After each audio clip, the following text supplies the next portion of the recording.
días, es un honor y una alegría estar con ustedes hoy día.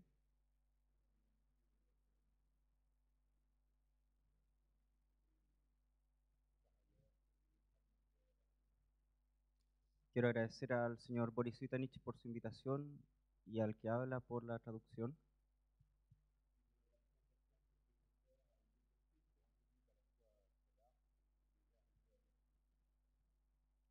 Esta exposición fue preparada tanto para un público amplio como para un público ya iniciado en las cuestiones urbanas.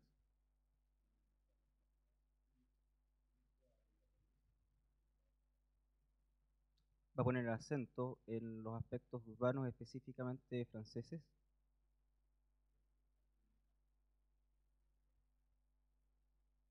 y que se puede traducir en español como la génesis del urbanismo. Hay 5 capítulos en mi exposición.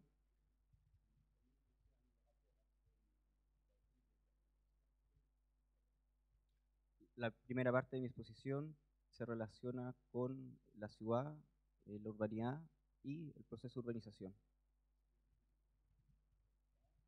Si la ciudad existe desde hace mucho tiempo, en rigor 7000 años antes de Cristo,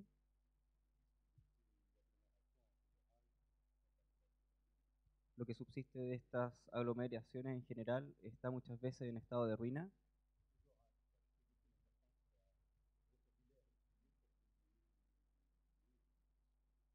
y siempre le atribuí mucha importancia a la forma en que se designan los espacios de la ciudad, los edificios.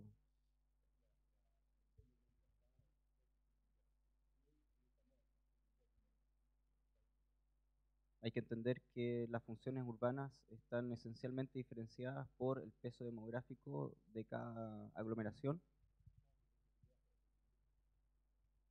y en consecuencia se cambia de vocabulario para designar esas aglomeraciones cada vez. No hay traducción en el cuadro, pero va subiendo en relación a la cantidad de habitantes y el tamaño de la ciudad. No siempre existe una traducción entre el peso demográfico, el tamaño de la ciudad, desde el francés al español.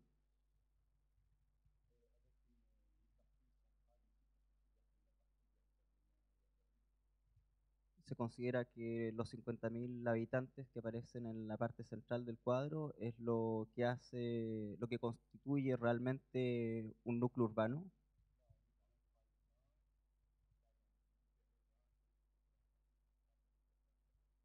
En la parte central se está en lo urbano propiamente tal. En el cuadro de arriba, entre 50 a 50.000 habitantes, está en lo infraurbano y entre 500.000 y sobre 10 millones de habitantes ya estaríamos hablando de lo hiperurbano.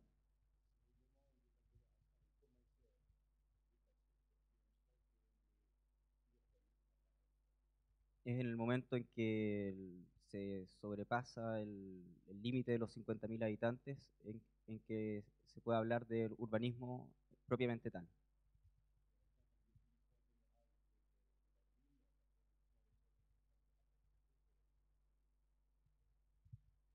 Vamos a retener la definición de Henri Lefebvre que dice: la ciudad es la proyección en el suelo del conjunto de las relaciones sociales, de la totalidad de las relaciones sociales.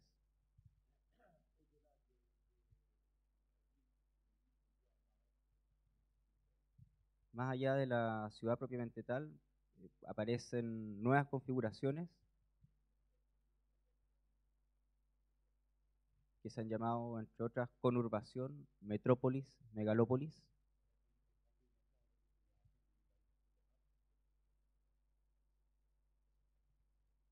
Estamos confrontados en este momento a ciudades muy grandes como Tokio, por ejemplo, que tiene 37 millones de habitantes.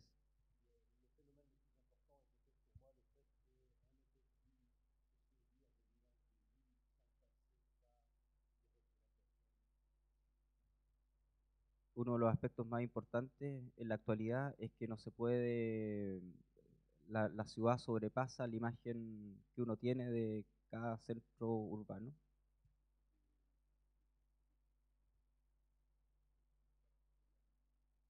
y para poder entenderla en su totalidad se necesitan planos, cartas, mapas que den cuenta de su totalidad.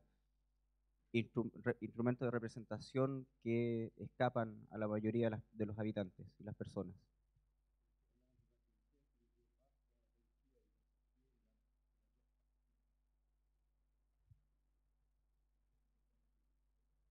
A fines del siglo XIX, geógrafos principalmente identificaron los diversos tipos de formas urbanas existentes en ese momento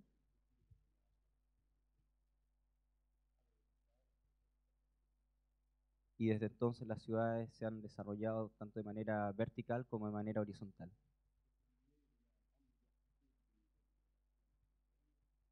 Se debe subrayar la gran diversidad de aglomeraciones en el mundo.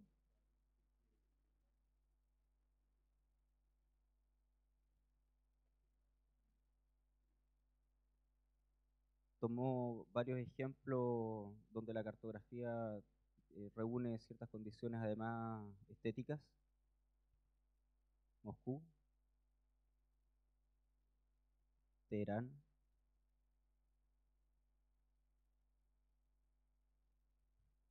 Bagdad,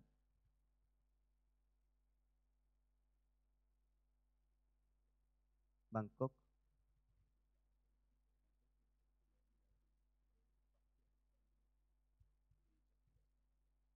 con la particularidad de que Bangkok fue concebida a través de canales y una circulación a través de barcos,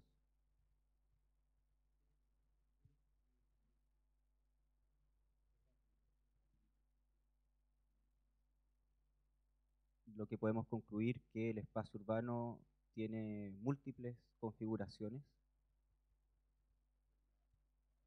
Colmar en Alsacia, en China el Yunnan, Bangkok, Zanzíbar, Maceió en Brasil, Bucarest en Rumania, actualmente.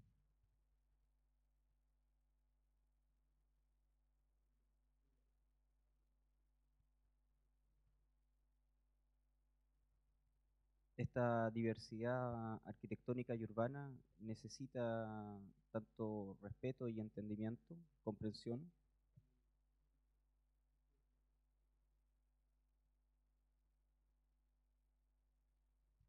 y para una buena comprensión desde su punto de vista es necesaria una mirada desde la antropología, la sociología.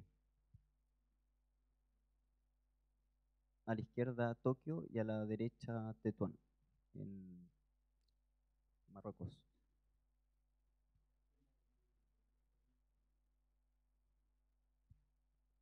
Ahora bien, ¿cómo nace el urbanismo stricto sensu? La, pa- la palabra, la palabra aparece de manera tardía en la lengua francesa, específicamente hacia 1910.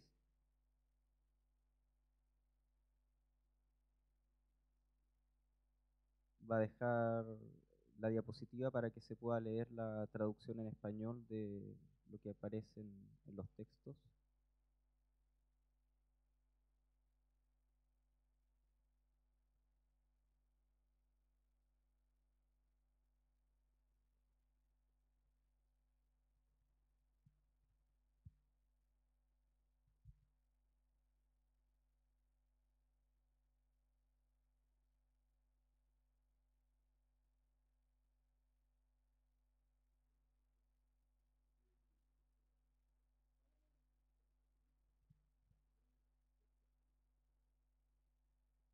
Estos textos corresponden a la imagen de la izquierda a Gaston Bardet, arquitecto, sociólogo, profesor, entre otros lugares del Instituto de Urbanismo de París, teórico del urbanismo,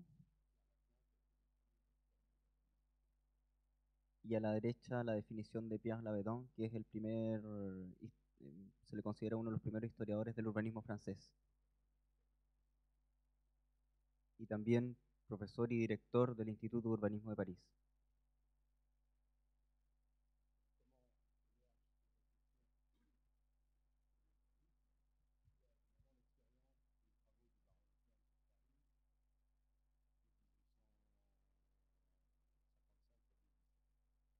Vamos a ver cómo cómo nos podemos acercar a ciertas definiciones. En primer lugar, habría que tomar en cuenta los trabajos del barón Haussmann en la ciudad de París entre 1850 y 1870. No se llama urbanismo todavía en ese momento. Y en este caso solamente se refiere a la ciudad de París, y los trabajos de Haussmann no corresponden ni a la periferia de París ni a la provincia o a las regiones francesas.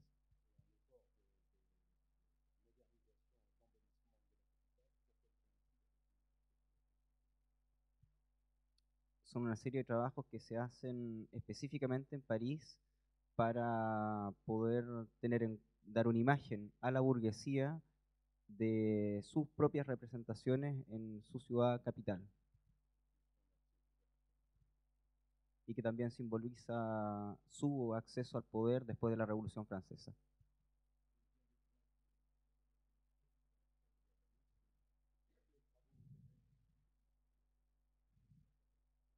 Segundo ejemplo relevante de las premisas y prefiguraciones en urbanismo, en 1860 las transformaciones y extensiones de Barcelona por Ildefonso Cerdá.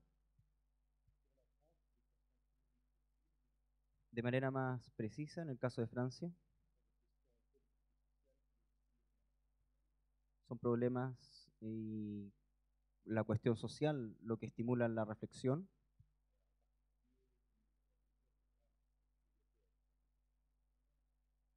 En primer lugar, el éxodo rural que aparece con la urbanización,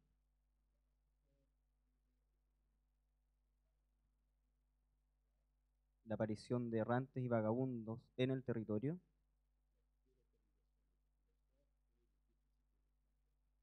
y en consecuencia la deslocalización de los habitantes y el déficit de vivienda para poder acogerlos.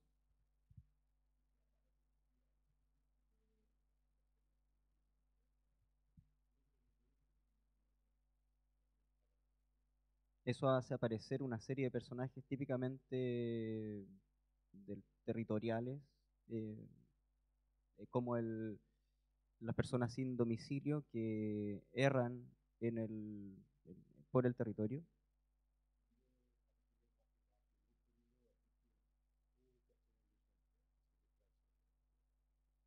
En francés con una ortografía similar, los cheminots, entre comillas, que correspondería a los ferroviarios nuestros que se desplazan específicamente por las líneas férreas.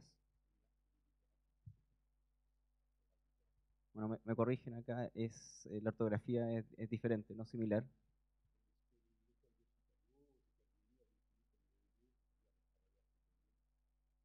Y lo que la Escuela de Chicago define como el OBO, que son los trabajadores estacionales, en los años 1920.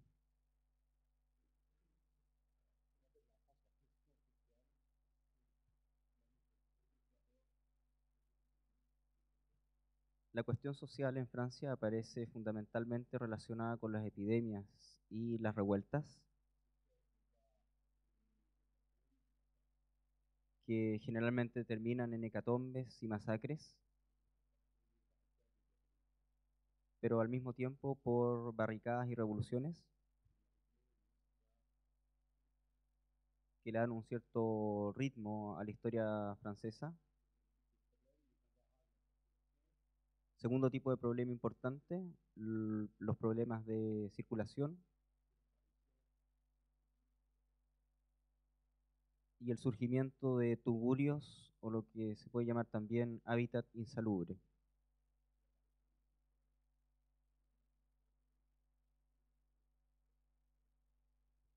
La aparición de las vías férreas da la posibilidad de reestructurar el territorio.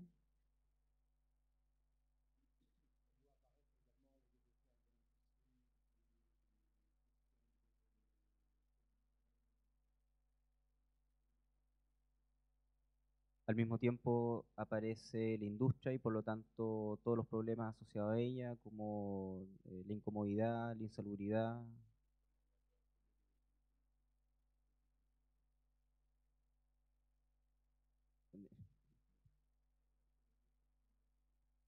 particular la ley Comodo, Etin Comodo, del latín, que se refiere específicamente a la alejamiento de la actividad productiva de la ciudad.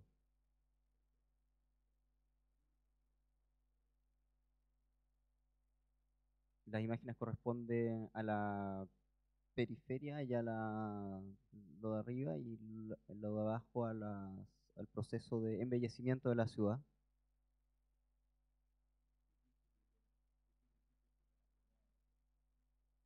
Las ciudades tienden a desarrollarse fundamentalmente en la periferia de la ciudad,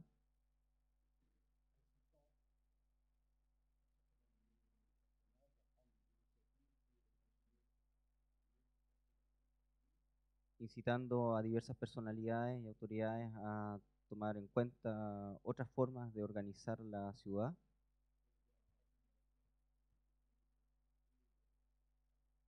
y se desarrollan por lo tanto una relación estrecha, una relación entre la utopía y la reforma social,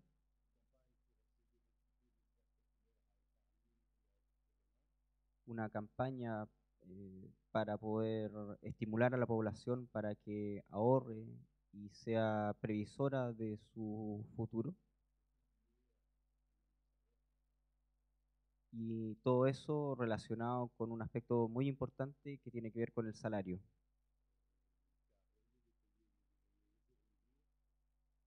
porque el patrón, en vez de pagar al asalariado día por día,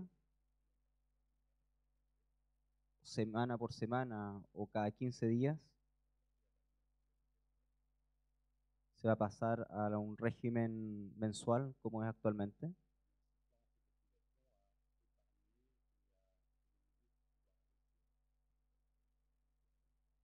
incitando por lo tanto a la población a economizar y por lo tanto invertir en un tiempo largo y específicamente para ahorrar para la producción de vivienda.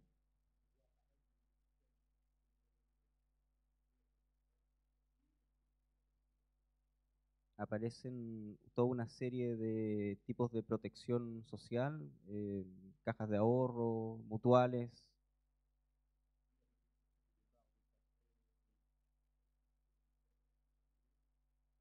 primeramente por el estímulo de patrones que están preocupados del acontecer de sus obreros.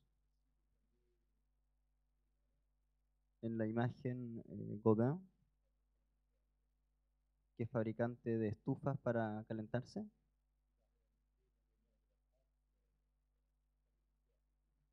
y que va a realizar en el norte de Francia el Familisterio de Guisa,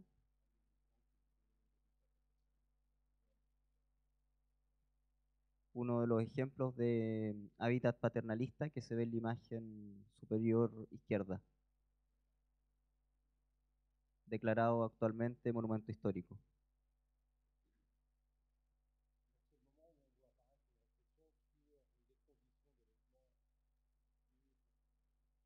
Es el momento en que aparecen ciertas condiciones de producción del hábitat de la población obrera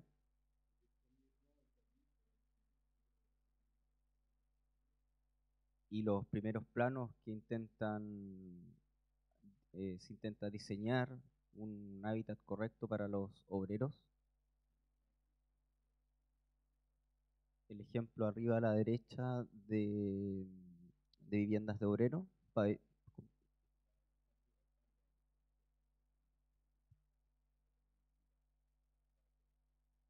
y en la imagen inferior derecha, la periferia de la ciudad de Milán, para obreros textiles.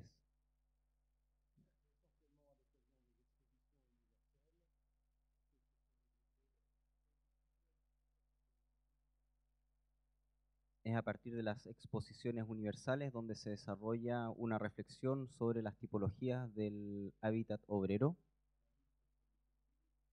en la lucha contra la tuburización. Aparece un personaje particular que toma la iniciativa, llamado Frédéric Leplé, ingeniero, que va a ser uno de los primeros en desarrollar encuestas sociales en el medio obrero. Es un defensor de la familia y le interesa luchar contra los antagonismos sociales y los conflictos sociales. Es él específicamente el que propone a los patrones su transformación en paternalistas,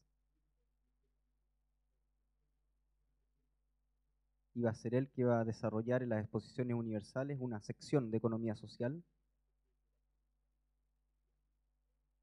que de manera paralela a la muestra de productos industriales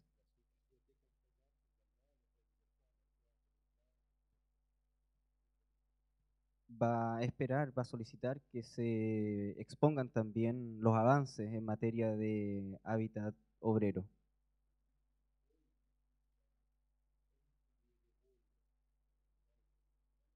En su política, las ideas que propone tienen que ver con una cierta especialización en el medio urbano. El papá en la industria, la mujer eh, en la casa y el niño en la escuela.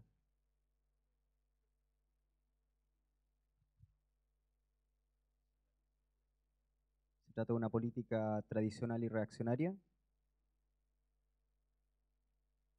pero que tuvo una condición de mejoramiento de la vida, en la vida de los obreros, en las condiciones de vida de los obreros. Lo que se llamó la nebulosa reformadora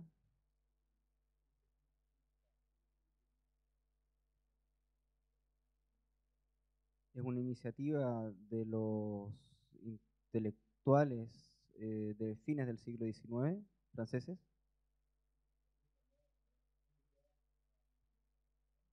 para promover lo que se empieza a conocer como vivienda social,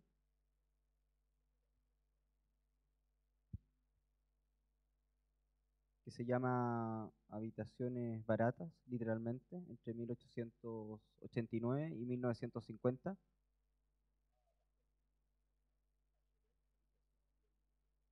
que se transforma entre 1850 y 2013 en habitación de tipo económica.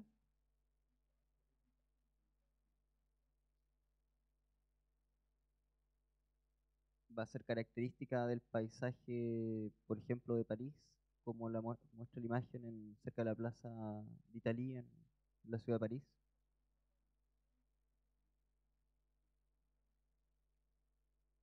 Otro ejemplo a la izquierda, la ciudad jardín de Suresnes, desarrollada por el subalcalde y diputado Henri Sellier.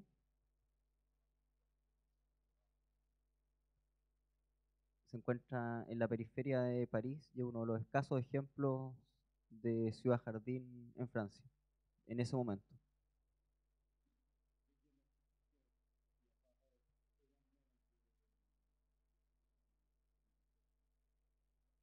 Segunda institución que aparece eh, a propósito de las exposiciones universales, la de 1889, recuerda él, es la exposición universal donde se construye la Torre Eiffel. Es una institución que se llama el Museo Social,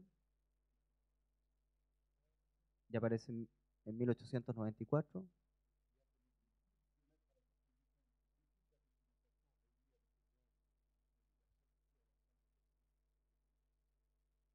Que tiene por objetivo poner a disposición del público todo lo que se ha publicado en materia de vivienda social en las exposiciones, durante las exposiciones universales. Es una institución que todavía existe, puede ver la imagen, la fachada del edificio, que tiene un centro de archivos, una biblioteca, salas de conferencia,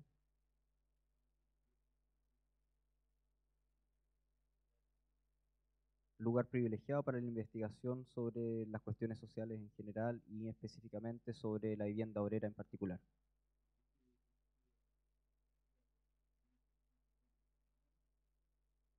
es un,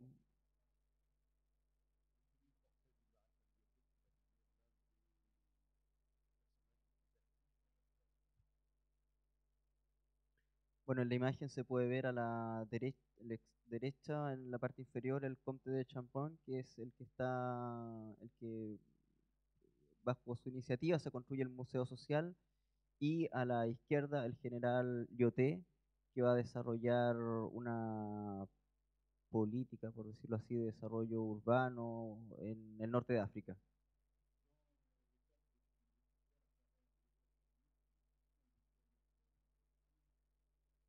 Como parte del Museo Social, aparece en 1908 una sección que se llama Sección de Higiene Urbana y Rural,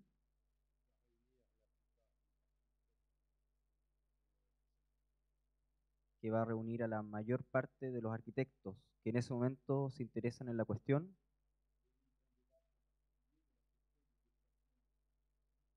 y uno de los lugares privilegiados donde se va a debatir sobre la desaparición de la muralla de París en su periferia, que todavía existe. No solamente en París, sino que en general de todas las ciudades donde todavía existe la muralla. Y en particular las ciudades del este, que son ciudades fortificadas.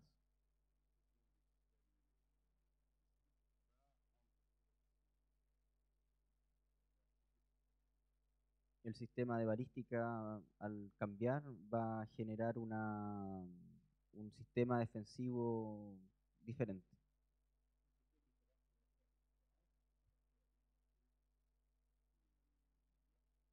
¿Qué es lo que importa en específico de esta discusión? Es qué es lo que se va a hacer con estos terrenos, con este suelo que está libre y virgen. Algunos quieren construir vivienda social, otros desarrollar espacios verdes y generar sistemas de parques. Es un verdadero desafío de la reflexión urbana de ese momento.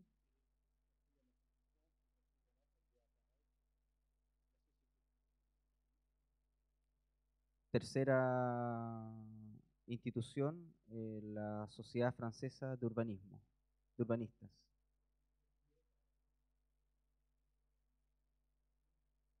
Ya había dado algunos pasos esa sociedad con el surgimiento en 1911 de una sociedad similar que se llama Sociedad Francesa de Arquitectos Urbanistas, y va a estar constituida por 7 arquitectos y 2 paisajistas.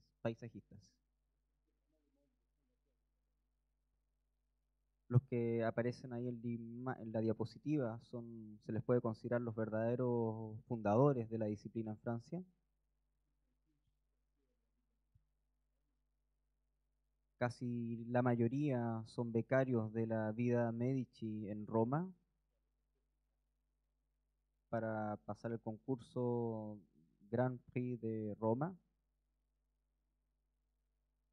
entre 1878 y 1910. Toman un enfoque muy original para la época,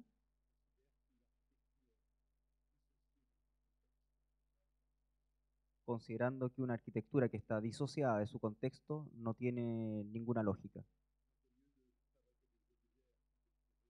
Y por lo tanto, en vez de construir un objeto arquitectónico con una cierta virtuosidad de todas formas,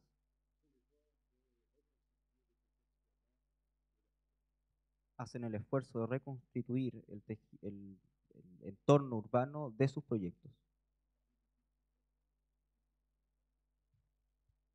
Entre los más célebres, Donat Alfred Agache, Léon Josely, Henri Prost,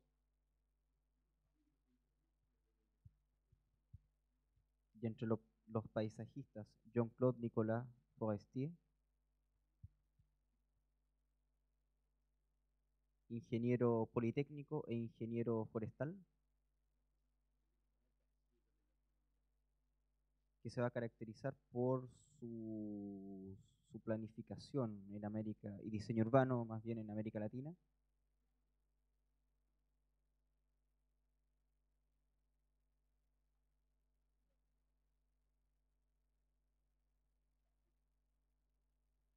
En uno de los ejemplos donde va a intervenir Forestier son los jardines del Río de la Plata en Buenos Aires y el diseño urbano también en la ciudad de La Habana.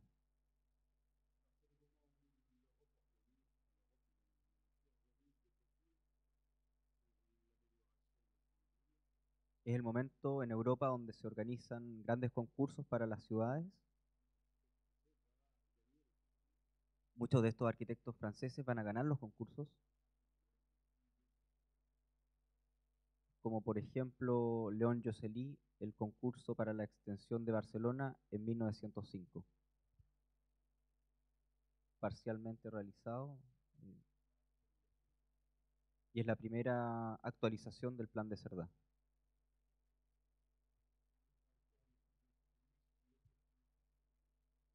En 1910, Henri Prost gana el primer premio para el concurso internacional de la ciudad de Amberes.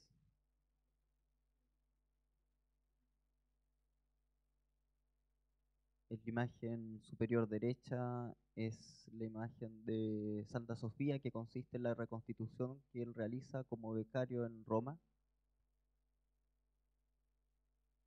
Santa Sofía en Constantinopla, o sea, en Estambul.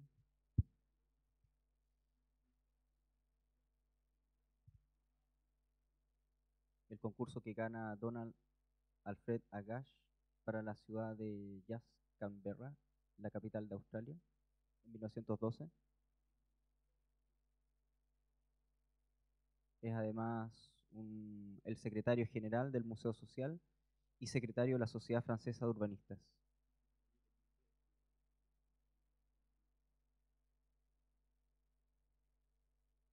Junto con eso es el que gana el concurso para la remodelación de la ciudad de Río de Janeiro en la década de 1910. Hay una excepción entre estos arquitectos, se trata del arquitecto Tony Garnier. Él no forma parte de la Sociedad Francesa de Urbanistas y en general en la historiografía del urbanismo se habla de él y no de los otros.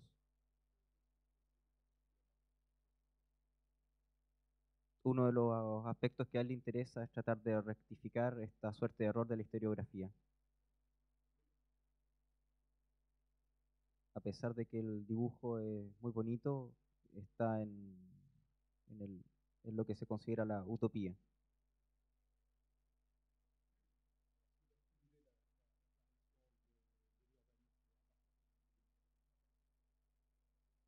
Lo que estimula la reflexión y la aparición de las primeras formaciones en urbanismo es la reconstrucción después de la Primera Guerra Mundial.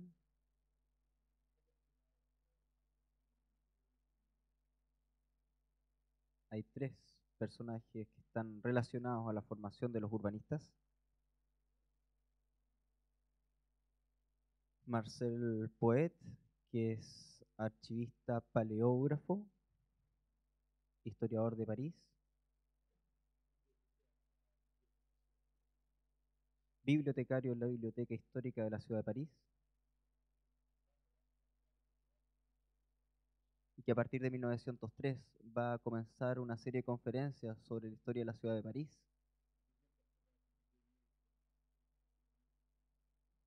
El segundo personaje importante es Louis Bonnier, arquitecto que forma parte de los arquitectos de la Municipalidad de París.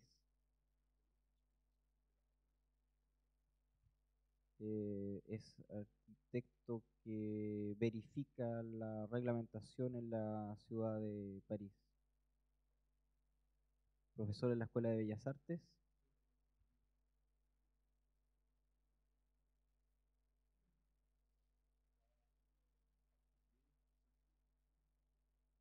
Y por último, Henri Sellier, que vimos en la imagen anterior relacionada a la ciudad jardín, que es el hombre político de todas estas instancias.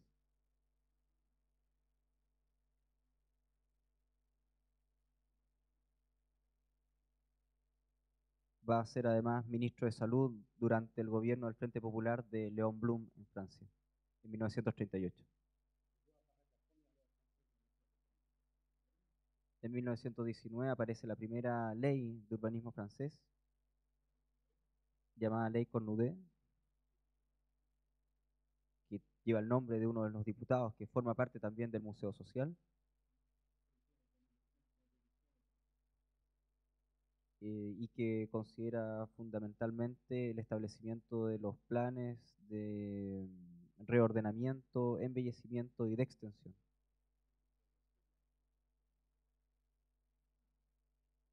Y aparecen ahí las tres ideas que se discuten en relación a la desaparición de las murallas en Francia.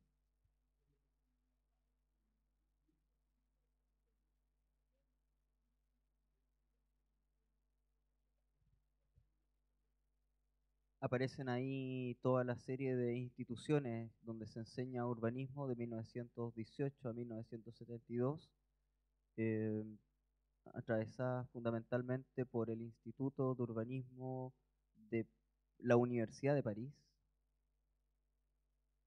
que toma distintos nombres. Ahí donde él hace clases, pero este año el instituto desaparece como institución, absorbida por otra.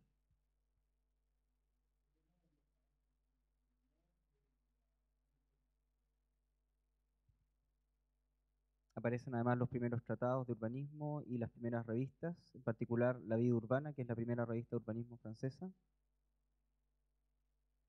y posteriormente la revista Urbanismo en 1932. En ese momento se disponen de muy pocos tratados de urbanismo en lengua francesa, y los más importantes son o alemanes o ingleses. Los tratados franceses que están en naranjo en la diapositiva aparecen de manera más tardía.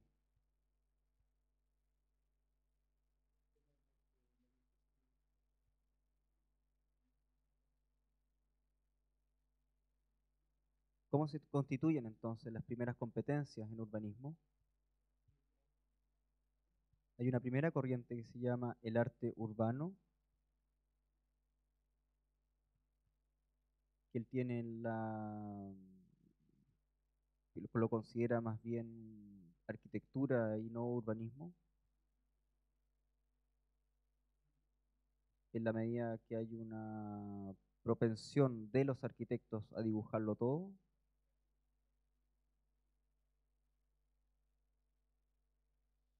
cuando en realidad el urbanismo supone una división del trabajo y otras competencias que son diferentes de la arquitectura. En la imagen, los proyectos de Donald Alfred Agache para Río de Janeiro, y se puede ver la preocupación en el detalle por las distintas plantaciones, por ejemplo. Segundo ejemplo del desarrollo del urbanismo, el caso de Raymond Unwin en Inglaterra, con su tratado bastante divulgado, el plan de planificación de ciudades, y que es el tratado el libro de Unwin es una aplicación de las teorías de Ebenezer Howard. Otro ejemplo es en concreto la aparición de la ciudad jardín, en particular la ciudad jardín de Letchworth en Inglaterra. En la diapositiva algunos ejemplos de las ciudades jardín inglesas,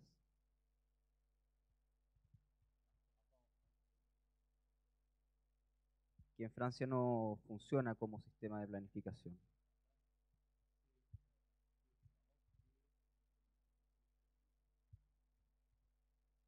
Por el contrario, las competencias francesas van a expresarse fundamentalmente en Marruecos, privilegiada por la relación que tiene el general Lyoté y Henri Prost.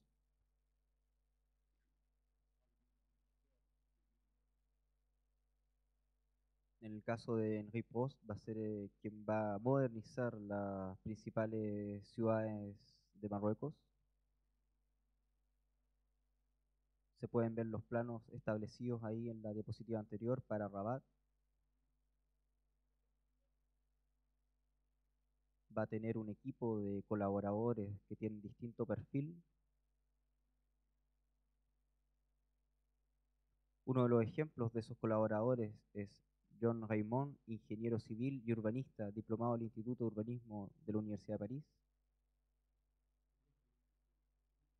Ingenieros de puentes y caminos, como Edward Rayon. Son todos además autores de tratados de urbanismo.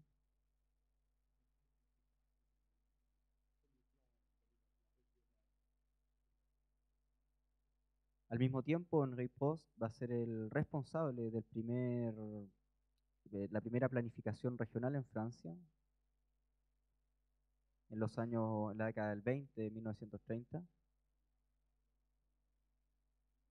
y va a terminar su carrera con el plan de Estambul en los años 50 específicamente.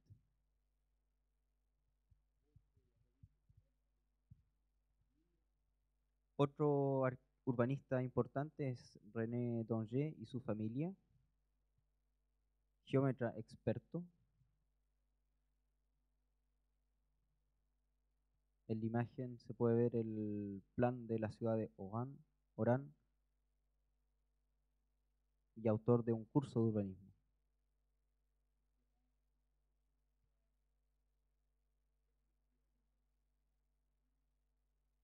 Tiene él una oficina que va a realizar un número que aparece ahí en la diapositiva con el año específico de una serie de planes de urbanismo,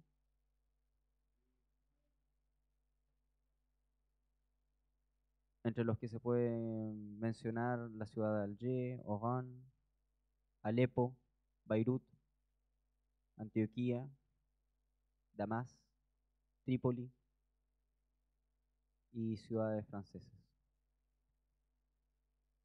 Entre las ciudades extranjeras también se cuentan Lieja en Bélgica, Bruselas, Turín.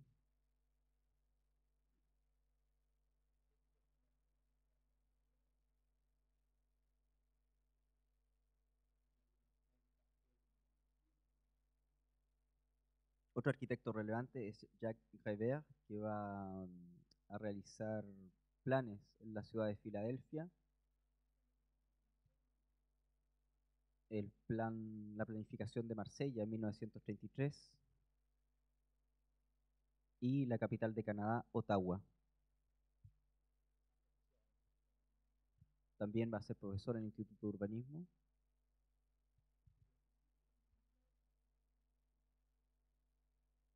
En la imagen se puede ver el plano de su autoría de la Exposición Internacional de París de 1937. Y se puede ver la Torre Eiffel al medio, que es anterior a esa fecha.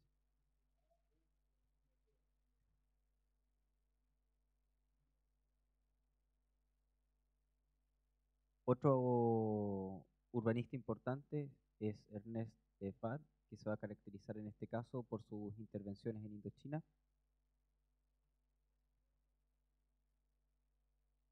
Salónica, por ejemplo, primero en Grecia y después una gran cantidad de ciudades de Asia, del sudeste asiático.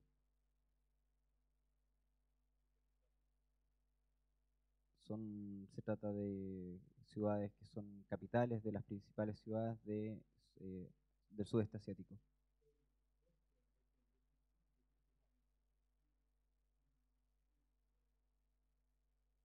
También tiene como pros una preocupación por tratar de planificar y construir con la tradición, tomando en cuenta la tradición local. En la imagen un edificio que todavía existe en Hanoi.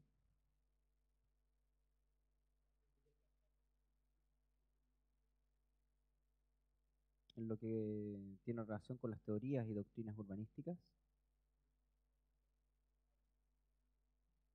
Hay visiones contradictorias, contrapuestas, como por ejemplo las visiones utópicas, y también lo que se escapa de las manos de la acción de los profesionales.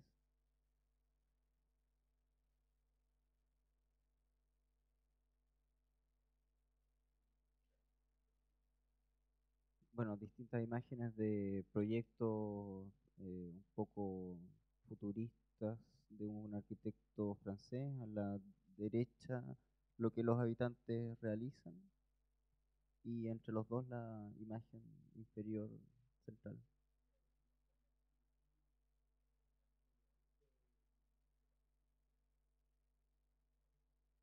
Hay,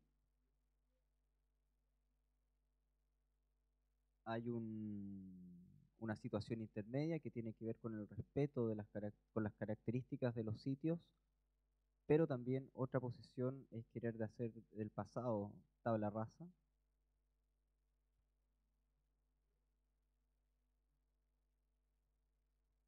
componer con la cultura local es otro enfoque, o abstraerse totalmente de lo que sucede en cada uno de los sitios. La el correo, el edificio de correos de Alger en los años 20, la imagen superior izquierda. Y en la imagen inferior izquierda la mezquita de Gené, construida también por arquitectos franceses.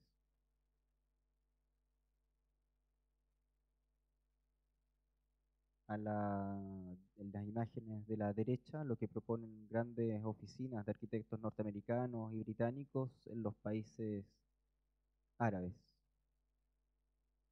para también construir en el desierto.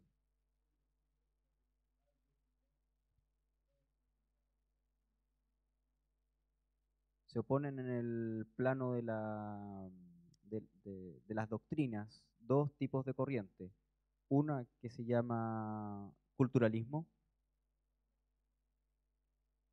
en el caso francés principalmente representada por Gastón Bardet.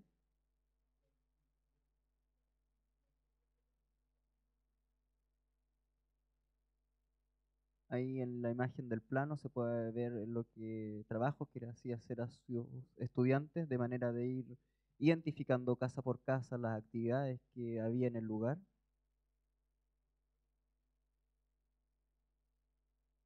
Y en la vereda opuesta, el caso de Le Corbusier,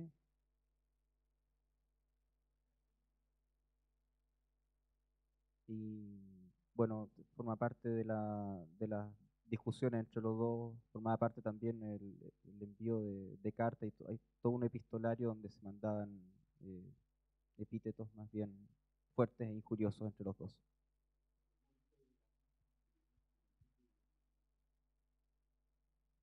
La historiografía ha, sin embargo, privilegiado los congresos internacionales, por ejemplo, la arquitectura moderna y la arquitectura moderna en particular, ciertas proposiciones utópicas nunca realizadas,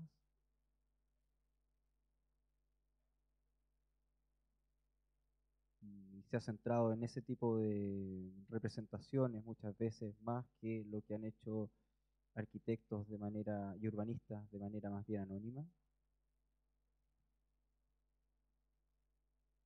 Bueno, se ve ahí las obras de Le Corbusier como el Plan Voisin en el centro de París y la Cité Radieux en la ciudad de Marsella.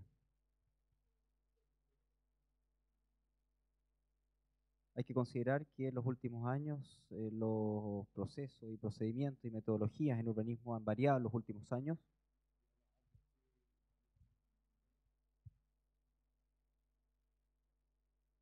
Se ha suprimido esa política del bulldozer que consiste en arrasar un lugar para construir desde cero,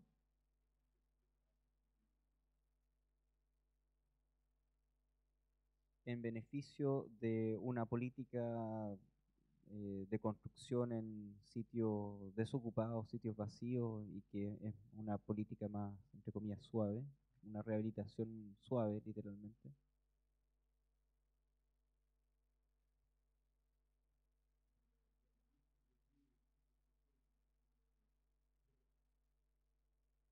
Otro de los aspectos del urbanismo es que ha tendido a ser en algunos casos muy burocrático, con la necesidad de tener prácticamente un diccionario para poder guiarse con los distintos procesos, que en general hasta él conoce y reconoce muy pocos.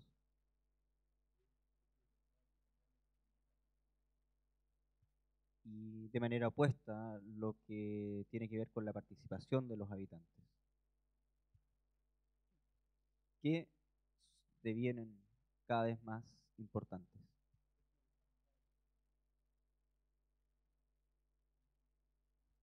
Vamos a ver ahora las grandes fases que realizan todos estos urbanistas.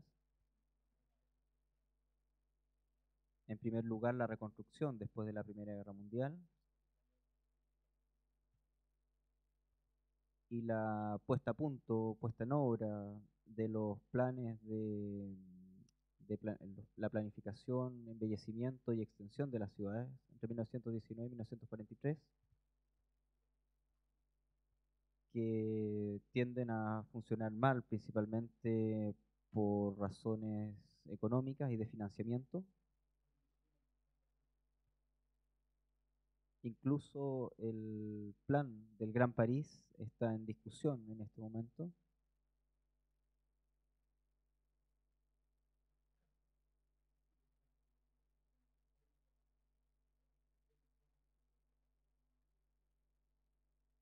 En la imagen, uno de los ejemplos donde hay un buen manejo de la práctica urbanística, el caso específico del Plan de Marsella,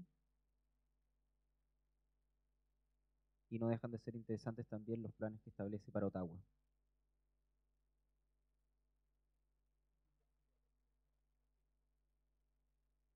Una buena parte de la urbanización se le escapa de las manos a los profesionales,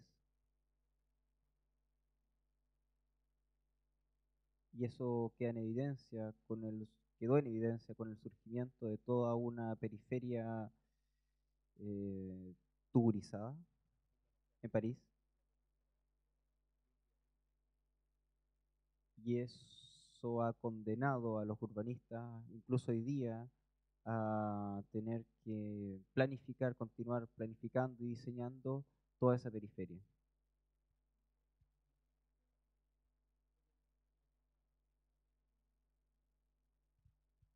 Por el contrario, después de la Segunda Guerra Mundial aparece una arquitectura más moderna, aparecen también los grandes conjuntos,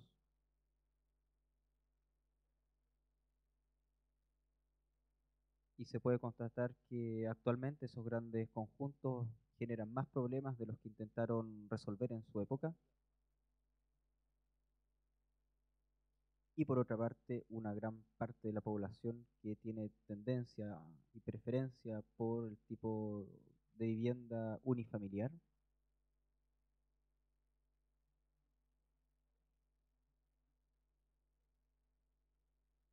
Hay una cuestión importante también desde el punto de vista territorial, el desequilibrio de París en relación a la totalidad del país. Es en ese momento en que aparece la sociología urbana, con dos grandes figuras. Primeramente, Paul-Henri Chambard-Delot, y en segundo lugar, Henri Lefebvre. Una de las imágenes que corresponde a los estudios de Jean Bardelot, los desplazamientos de una niña joven en uno de los distritos de París, el distrito de niña joven del distrito 16 de París,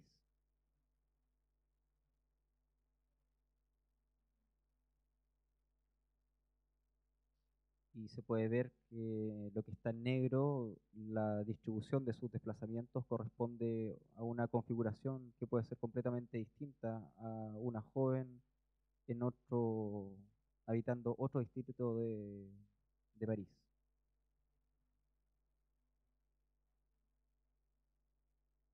El poder central poder político central juega un rol importante en los años 50 y 60.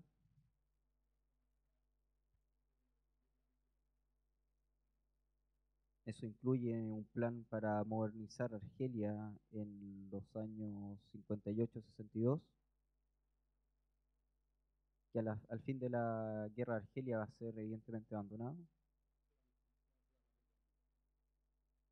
Y una de las preocupaciones que se determinan en ese momento es la modernización de la metrópolis, o sea, la región parisina.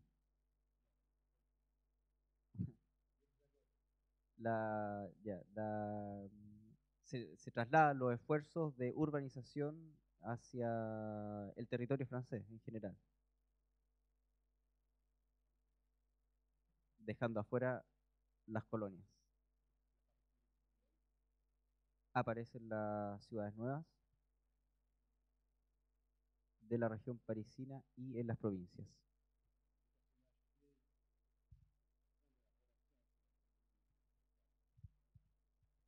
Hay personajes claves que hacen la articulación entre Argelia y la región parisina.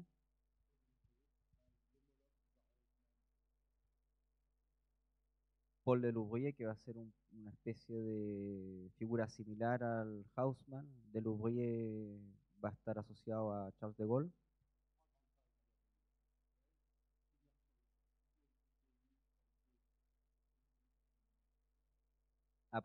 Se pueden reconocer tres grandes periodos, fases de este desarrollo. En primer lugar, asociada a las municipalidades entre 1919 y 1939, una política muy centralizada del Estado, con, un- con una preponderancia de los ingenieros de puentes y caminos que van a tender a aislar a los arquitectos,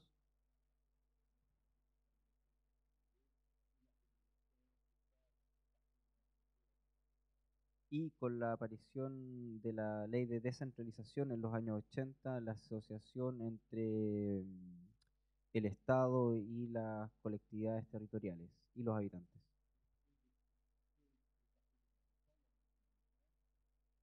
Comienzan a desaparecer los grandes conjuntos que comienzan a ser dinamitados,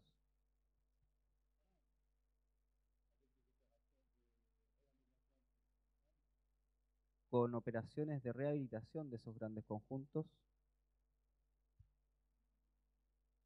en algunos casos bastante bien realizadas.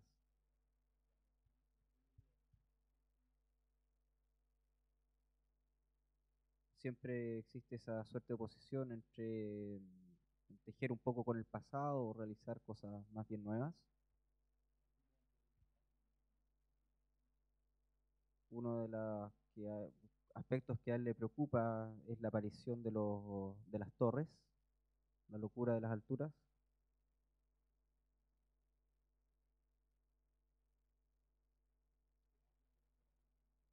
el aumento de un poco de la lesera en ese tipo de edificaciones.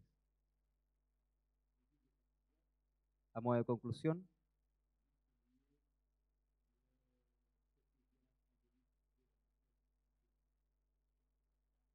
me interesaría a modo de conclusión entonces resaltar la violencia simbólica que eh, aparece un poco con los modos de representación,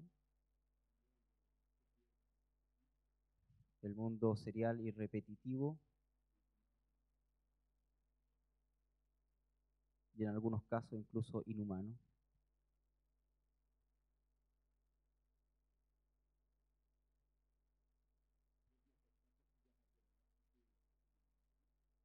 El aumento considerable de la población, el, el aumento de inmigración,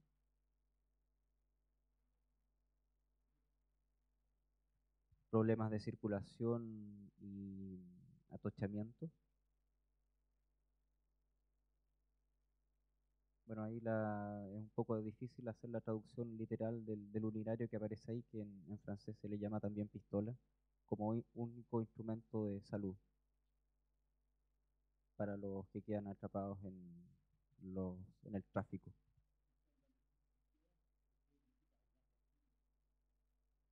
Uno de los aspectos preocupantes también es la gestión del suelo urbano. En el caso de la imagen superior izquierda, la casa de un habitante que se opone a la construcción de una autopista. En la foto inferior izquierda, también otro habitante que se opone a la extensión urbana y su casa queda de manera aislada en el tejido urbano. Hay en todo esto aspectos económicos y políticos que no se pueden dejar de tomar en cuenta.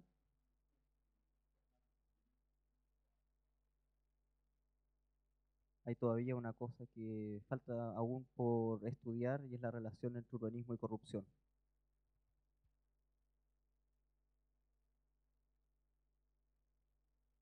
Un poco de aire en el desierto de Atacama.